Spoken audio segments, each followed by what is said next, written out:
राम राम विद्यार्थी मित्रांनो, चला टीईटीला मागे आलेले जे प्रश्न आहेत ते आपण बघतोय. एकदम सोप्या पद्धतीचे प्रश्न आहे. पेपर 1 असो 2 असो, मराठीचं काहीच अवघड नाही. मराठी हिंदी चांगलं करा, तुम्ही पैकीच्या पैकी मार्क घेऊ शकता. आणि जिथं भाषाला तुम्हाला चांगले मार्क भेटणार तिथे तुमचा रिझल्ट येणार. चला हे 100% सांगतो मी. भाषाला ज्या दिवशी तुम्हाला चांगले मार्क त्या दिवशी रिझल्ट 100%. चला आता पहिलाच प्रश्न आला आपल्याला की 1 ते 4 खालील उतारा वाचून प्रश्न पर्यायातून त्याची प्रश्नाची उत्तरे निवडा. तर आपण आता उतारा वाचत बसणार नाहीये. तर 1 ते 4 प्रश्न मी सोडून देणार आहे. उतार्यावरचे प्रश्न तुम्हाला येतात, एकदम सोपं आहे. प्रश्न वाचून घ्यायच्या आधी मग उतारा वाचायचा, 100% तुम्हाला उत्तर येणार.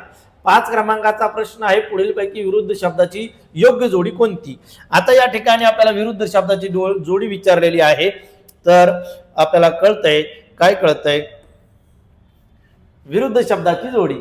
आजी आजोबा, शिखर माथा, कोळे लहान नवे जुने. योग्य जोडी नवे जुने आहे. जास्त वेळ घालत नाही, पण आपल्याला एक डोक्यात घ्यायचं, विरुद्धार्थीवर एक प्रश्न असणार, समानार्थीवर एक प्रश्न असणार. म्हणून विरुद्धार्थी आणि समानार्थी वाचून घ्या. चांगले वाचा, चांगले वाचा, चांगले वाचा. प्रश्न क्रमांक 5 आपला संपला. आपण चालतोय 6व्या प्रश्नाकडे. 6वा प्रश्न आहे, 6 नंबरचा प्रश्न आहे, पूजा उद्या होणार आहे ना. आणि शेवटी काय दिलं, प्रश्नचिन्ह. आणि वाक्याचा प्रकार कोणता आहे म्हणे. अरे प्रश्न दिसलं का प्रश्नचिन्ह, प्रश्नार्थकच असणार. काहीच अवघड नाही, काही अवघड नाही. घुसते का डोक्यात 100%. चला मग काय डोक्यात घेतलंय तुम्ही, इथं आहे प्रश्न आणि त्याला म्हणा प्रश्नार्थक. चला गड्यांनो आज पाहूया शाळा चांदोबा गुरुजीची. गुरुजी इकडे येऊ राहिले ना. चला आता या ठिकाणी बघा, 7 नंबरचा प्रश्न आहे, पुढील पैकी वचनाची योग्य जोडी कोणती. आता वचनाची योग्य जोडी काय म्हटलं आपण बघा. वचन काय सांगतं आपल्याला, एक वचन अनेक वचन. वचनाचे 2 प्रकार पडतात, एक वचन अनेक वचन. म्हणजे या ठिकाणी नामाच्या ठिकाणी संख्या सुचण्याचा धर्म म्हणजे वचन वचन वचन.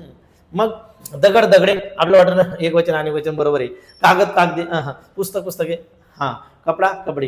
हे चुकीचं आहे, हे चुकीचं आहे, हे पण चुकीचं आहे. मग हेच बरोबर आहे.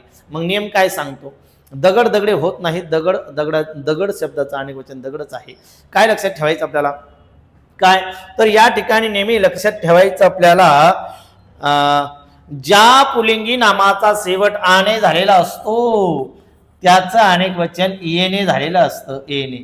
असं आंबा, आंबा अनेक वचन काय, आंबे आंबा आंबे आंबा आंबे आंबा आंबे आंबा आंबे आंबा आंबे. लक्षात घ्या बरं का. 1 मिनिट. आंबा आंबे. आता आंबा आंबे म्हटलं आपण, आकारांत पुलिंगी नामाचे अनेक वचन कसे होते, एकारांत आंबा आंबे आंबा आंबे. पुढे चला मग दगड. आता या ठिकाणी दगड शब्दाचं अनेक वचन काय आहे, दगडच आहे. मग पुलिंगी नामाविषयी आपल्याला 2 गोष्टी लक्षात ठेवायच्या आहे. जगातले जेवढे पुलिंगी नाम आहे त्या पुलिंगी नामाविषयी 2 नियम. पहिला नियम, आकारांत पुलिंगी नामाचे अनेक वचन एकारांत होते. आणि आकारांत सोडून इतर अंताची जी पुलिंगी नामे आहे त्यांचं एक वचन अनेक वचन सारखंच राहतं, सारखंच राहतं. बदल करू नका. जसं की तुम्हाला दिलं बैल. बैल शब्दाचा लिंग कोणतं आहे, पुलिंग. मग बैल शब्दाचं अनेक वचन बैल, बदलत नाही. बैल बैल बैल बैल बैल बैल. उंदीर उंदीर उंदीर उंदीर. दगड दगड. असंच खेळ आहे. चला पुढं मग आपलं उत्तर काय, पुस्तक पुस्तकी योग्य आहे, बाकीचे चुकीचे.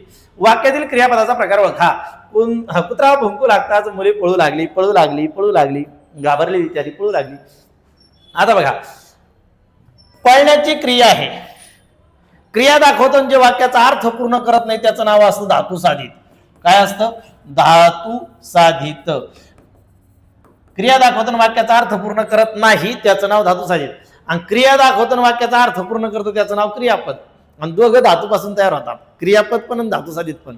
फक्त दोन्हीमध्ये फरक काय, क्रिया दाखवणारा शब्द जो वाक्याचा अर्थ पूर्ण करतो त्याचं नाव क्रियापद. आणि क्रिया दाखवणारा शब्द जो वाक्याचा अर्थ पूर्ण करत नाही त्याचं नाव धातू साधित. मग आता लक्षात घ्या बरं का, पळू लागली आपण जर लागली शब्द काढून टाकला आणि म्हटलं कुत्रा भुंकू लागतात मुले पळू, पळण्याची क्रिया दाखवते पण वाक्याचा अर्थ पूर्ण होत नाही, म्हणून याचं नाव धातू साधित.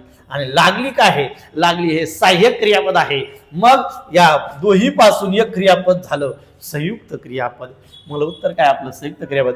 पळू लागली, खेळू लागली, खेळू लागली, पळू लागली, खाऊन टाक, ही कोणती क्रियापद आहे, हे असतात संयुक्त क्रियापद. संयुक्त क्रियापद काय सांगतं, धातू साधित अधिक सहाय्यक क्रियापद दोही मधून एकच क्रिया दिसली पाहिजे. खाऊन टाक, खाणे आणि टाकणे वेगळ्या क्रिया नाही. खाऊन टाक म्हणजे खाऊन घे, पूर्ण खाऊन घे रे. चला, तुम्हाला जर हे अशाच पद्धतीने सोप्या पद्धतीने शिकायचं असेल ना, तर आपलं ॲप आहे घे भरारी डोळे गुरुजी नावाचं, ते ॲप घ्या तुम्ही. त्या ॲपवरती तुम्ही जर सकाळपासून संध्याकाळ ठरवलं पूर्ण बॅच द एंड, पूर्ण व्याकरण मनावर घ्यायचं, एकाच दिवशी खेळ खतम करून टाकायचा आणि मग दुसऱ्या दिवशी डबल पाहायचं, तिसऱ्या दिवशी डबल पाहायचं. एका महिन्यात पैकीची पैकी मार्क. आणि ज्या दिवशी मराठीला पैकीची पैकी, त्या दिवशी हिंदीला 30 पैकी 25 झाले ना 55. आले ना तुम्ही रिझल्ट पर्यंत आणि घ्या खेळ सुरू झाला. इकडे राहिलं गुरुजी डायरेक्ट वर्ण सुरू ना. नाही झालं. चौकटीतील अक्षर योग्य क्रमाने जुळून तयार होणाऱ्या म्हणीतील कोणत्या क्रमांकाचे अक्षर घेतल्यास वारा या शब्दाला समानार्थी शब्द तयार होईल. हे चौकटीतले शब्द आधी म्हण तयार करा. दिसते आपल्याला म्हणी जर वाचलेल्या असतात कळतं लगेच. देख, दे दे दे दंडवत दिसतंय. मग देखल्या देवा दंडवत, देखल्या देखल्या देवा देवा दंडवत. देखल्या देवा दंडवत. त्यांनी सांगितलं वारा शब्दाला समानार्थी शब्द तयार झाला पाहिजे.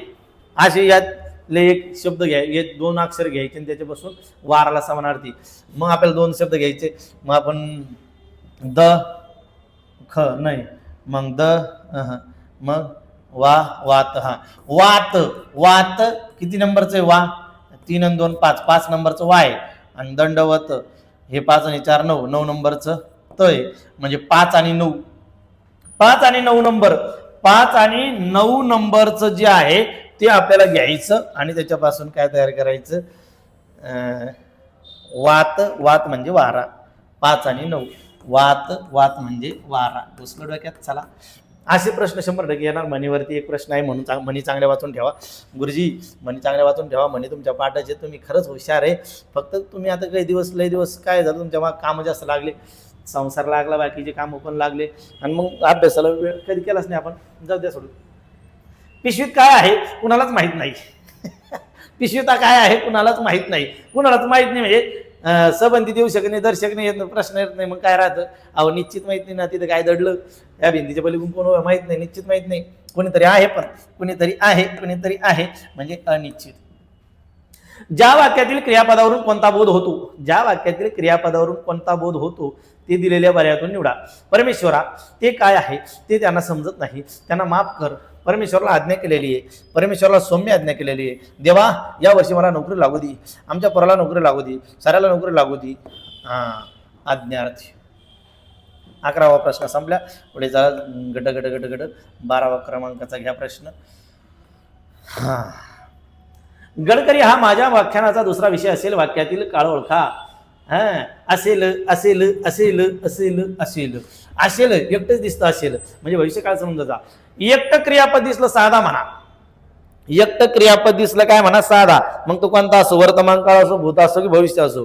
म्हणजे काय, इतर काळाची इतर जे वाक्य आहे त्या वाक्यामध्ये संयुक्त क्रियापद असणार आहे. कोणती क्रियापद, संयुक्त क्रियापद. खाता आहे, खाल्ला आहे, खात असेल, काय संयुक्त क्रियापद. बाकीच्या काळामध्ये फक्त साध्या काळामध्ये एकटं क्रियापद असतं आणि ते भविष्य. भविष्य चारही पर्याय भविष्य ना. मी पुस्तक वाचेल, माझा दुसरा विषय असेल, असेल साधा भविष्यकाळ म्हणा. आणि पुढे चला. म्हणजे काळाचे 3 प्रकार पडतात. वर्तमान काळ, भूतकाळ, भविष्यकाळ. वर्तमान काळ, भूतकाळ, भविष्यकाळ. वर्तमान काळ, भूतकाळ, भविष्यकाळ. मग आता या ठिकाणी लक्षात घ्यायचं साधा चालू पूर्ण रीती. साधा चालू पूर्ण रीती. साधा चालू पूर्ण रीती. चला मग या ठिकाणी आपलं उत्तर आहे साधा भविष्यकाळ. वाक्यात नसलेले विरामचिन्ह कोणते. दिलेले वाक्य आहे त्याच्यात कोणतं चिन्ह नाही म्हणे. आपल्याला दिसत आहे. मिनू सांगू लागली, मिनू सांगू लागली आजोबा. वेबसाईट म्हणजे संकेतस्थळ. कळलं का आता. म्हणजे इथं दिसतं आपल्याला स्वल्पविराम, द्वैरी अवतरण चिन्ह, स्वल्पविराम, प्रश्नचिन्ह. म्हणजे स्वल्पविराम आहे, प्रश्नचिन्ह आहे आणि शेवटी पूर्णविराम, पूर्णविराम आहे. कोण नाही, मग संयोग चिन्ह नाही. आपलं उत्तर काय आहे? संयोग चिन्ह. दिलेल्या वाक्यामध्ये संयोग चिन्ह नाही. आपल्याला विराम चिन्हावरती 100% एक प्रश्न असतो. 10-12 चिन्ह नाही तेवढे लक्षात ठेवायचे, त्याच्या व्यतिरिक्त काही येत नाही. त्याच्यावरती 1 मिनिटाचा व्हिडिओ बनवलेला आहे मी. शॉर्ट व्हिडिओवर जायचं आपल्या युट्यूबला किंवा इंस्टाला किंवा फेसबुकला. शॉर्ट व्हिडिओवर पाहिलं की तुम्हाला 1 मिनिटात सर्व चिन्ह आउट, चिन्ह आउट म्हणजे पाठ.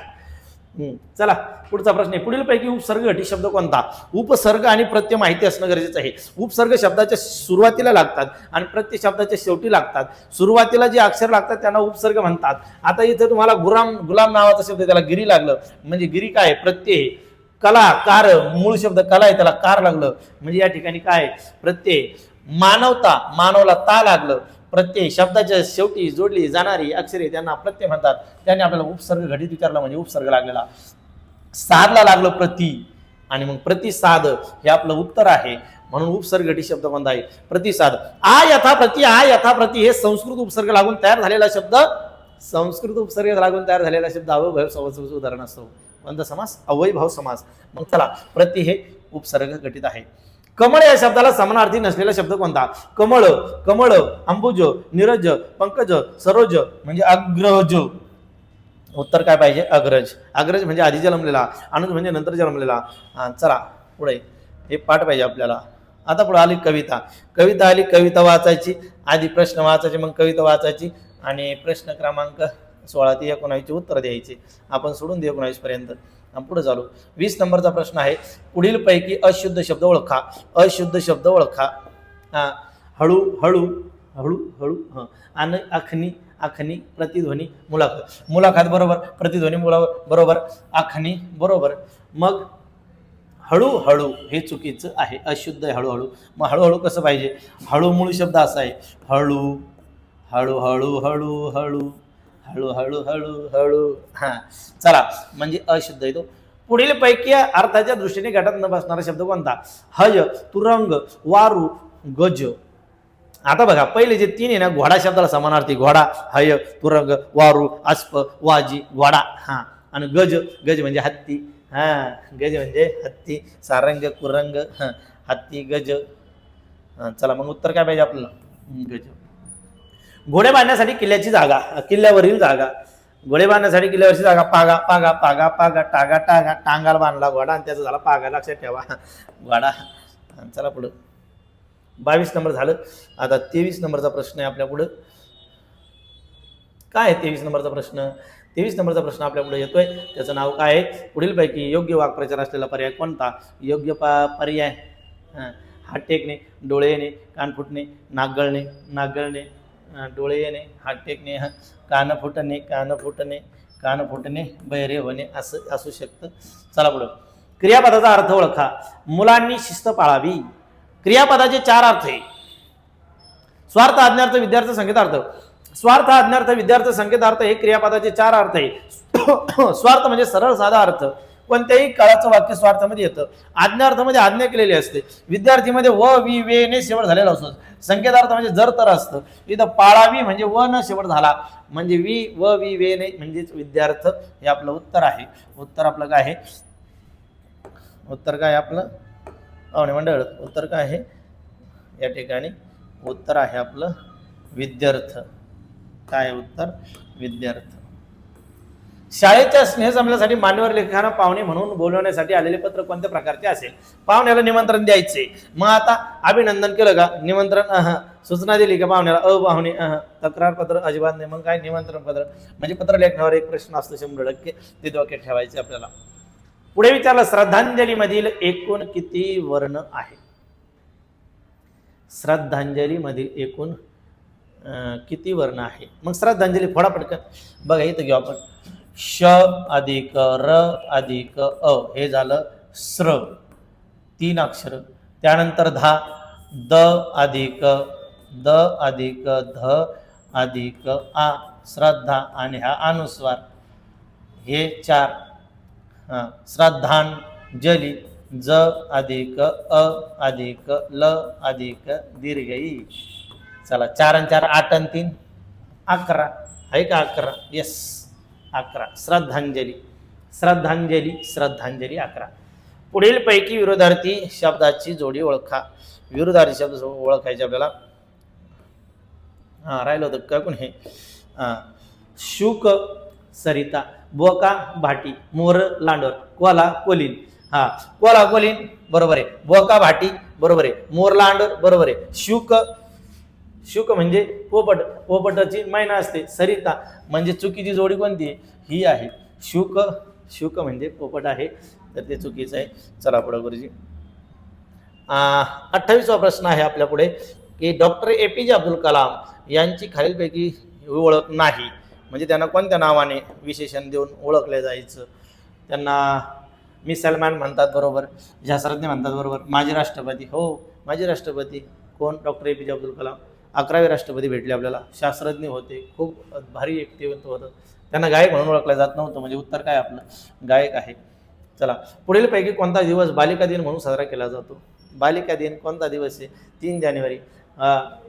क्रांतीज्योती सावित्रीबाई फुले यांचा जन्मदिवस 3 जानेवारी. चला पुढे. गीताई विचारलं. गीताई या ग्रंथाचे लेखक कोण आहे. गीताईचे लेखक कोण आहे. संत ज्ञानेश्वर नाही होऊ शकत. विनोबा भावे जे आहे यांनी गीता हे ग्रंथ लिहिलेलं आहे. संत राष्ट्रसंत तुकडोजी महाराजांनी ग्रामगीता लिहिलेले. इकडं संत ज्ञानेश्वरी लिहिलेलं आहे, म्हणजे गीतेवरील टीका. लोकमान्य टिळकांनी लिहिलेली आहे, त्याला काय नाव आहे माझ्या लक्षात नाही आता. आणि चला पुढे. प्रश्न झाले का काही राहिले. 16 ते 19 झाले. चला, अशीच सोपे प्रश्न आहे, काही ताण घ्यायचा नाही. जर तुम्हाला संपूर्ण बॅच घ्यायची असेल तर आपलं घे भरारी पुढे येतं डोळे गुरुजी, हे आपलं ॲप आहे. हे ॲप घ्या. या ॲपवरती तुम्हाला 6 जूनपर्यंत फक्त 50 रुपयात, कोणतीही बॅच किती रुपयात आहे, फक्त 50 रुपयात प्ले स्टोअरला जायचं, ॲप घ्यायचं, 50 रुपयात बॅच घ्यायची. 8 दिवसात पूर्ण व्याकरण शिकून होणार म्हणजे होणार. जर तुम्हाला आपलं पुस्तक पाहिजे असेल तर 98 34 89 82 13 या नंबरला तुम्ही काय करायचं, व्हॉट्सअपला तुमचा पत्ता पाठवायचा. 110 रुपयात पुस्तक तुमच्या घरी येणार आहे. जर TATसाठी तुम्हाला हिंदीचे 2500 प्रश्न पाहिजे असेल, प्रश्न आणि उत्तर, या नंबरला तुम्ही नमस्कार पाठवायचा. त्याच्यावर तुम्हाला स्कॅनर येईल. 6 जूनपर्यंत फक्त 60 रुपयात